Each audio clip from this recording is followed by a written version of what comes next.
Bismillahirrahmanirrahim. Assalamualaikum warahmatullahi wabarakatuh. Perkenalkan, nama saya Ingrid Anggraini, kelas 20 BSAB. Saya akan menjelaskan struktur dalam linguistik berdasarkan terminologi Arab, fonologi atau ilmu aswat, morfologi atau ilmu sorof, dan sintaksis atau ilmu nahwu. Yang pertama yaitu fonologi atau ilmu aswat. Imam Syuti menyebutkan bahwa bahasa merupakan serangkaian suara atau aswal yang digunakan orang dalam mengungkapkan maksud yang dikehendaki. Ilmu bunyi mempunyai pengertian yang banyak atau ditujukan pada bunyi atau ilmu yang mempelajari bunyi-bunyi, kecuali kesepakatan tentang perbedaan bentuk pengertian ilmu bunyi, bahwasannya ilmu bunyi merupakan ilmu yang mempelajari bunyi-bunyi bahasa. Bunyi adalah getaran udara yang masuk ke telinga sehingga menimbulkan suara. Ilmu bunyi merupakan cabang dari ilmu-ilmu linguistik, meskipun pada realitanya ilmu bunyi memposisikan tidak hanya bunyi, karena ilmu ini merupakan ilmu yang luar yang mencakup banyak cabang yang berbeda dan kontradiksi dari segi tujuan. Cakupan serta metode ilmu aswat terbagi menjadi 3 bagian.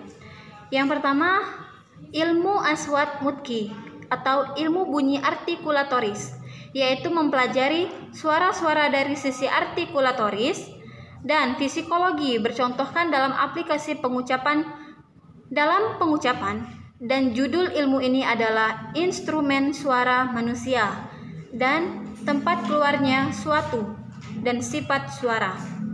Yang kedua ada ilmu aswat aklistik, yaitu mempelajari suara-suara dari sisi fisika atau linguistik yang bercontohkan dalam arah suara yang berpindah dan merambah pada angin.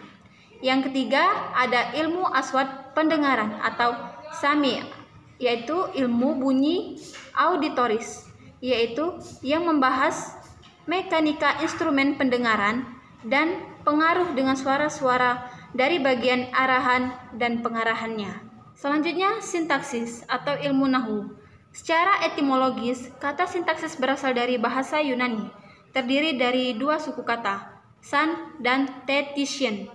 San artinya dengan, tetician artinya menempatkan. Secara terminologis, Kridalaksana menjelaskan definisi sintaksis sebagai pengaturan dan hubungan antara kata dengan kata atau dengan satuan-satuan yang lebih besar. Dari itu, dalam bahasa, ia menambahkan bahwa satuan terkecil dalam bagian ini disebut sintaksis adalah kata. Dalam bahasa Arab, pengaturan antar kata dalam kalimat atau antar kalimat dalam klausa atau wacana merupakan kajian. Bahkan, hubungan itu tidak menimbulkan makna gramatikal, tetapi juga memengaruhi baris akhir masing-masing kata yang kemudian disebut dengan i'rab. Menurut Daud, ilmu nahwu atau sintaksis adalah kajian tentang hubungan yang mengaitkan antara beberapa kata dalam satu kalimat serta menjelaskan fungsinya. Fungsi sintaksis dalam bahasa Arab. Fungsi-fungsi sintaksis kita kenal dengan beberapa, antara lain fa'ilun, maf'ulu bih. Yang kedua ada kategori sintaksis. Kategori sebagai tataran di bawah fungsi-fungsi sintaksis.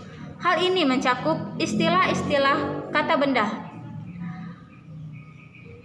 dan lain-lain. Dalam bahasa Arab, kita mengenal istilah-istilah. Selanjutnya, morfologi atau ilmu sorof. Kata al-sorfu dan al-tasrif, keduanya berbentuk masdar. Dalam bahasa Arab bermakna merubah. Sorof menjadi satu cabang ilmu, dan orang yang pertama kali membahas cabang ini adalah Abu al-Muslim al-Harol. Selanjutnya, sorof didefinisikan sebagai kaidah untuk mengetahui seluk-beluk konstruksi kata.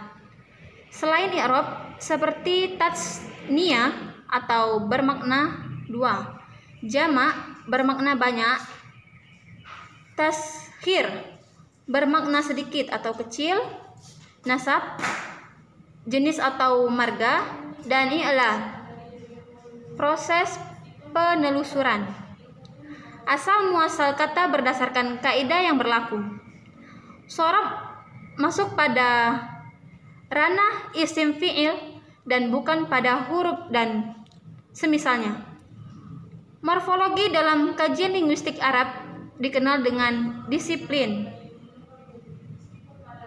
ilmu al-shorof sebagai bagian dari gramatika yang mengkaji struktur internal kata, mempunyai urgensi untuk dipelajari secara mendalam.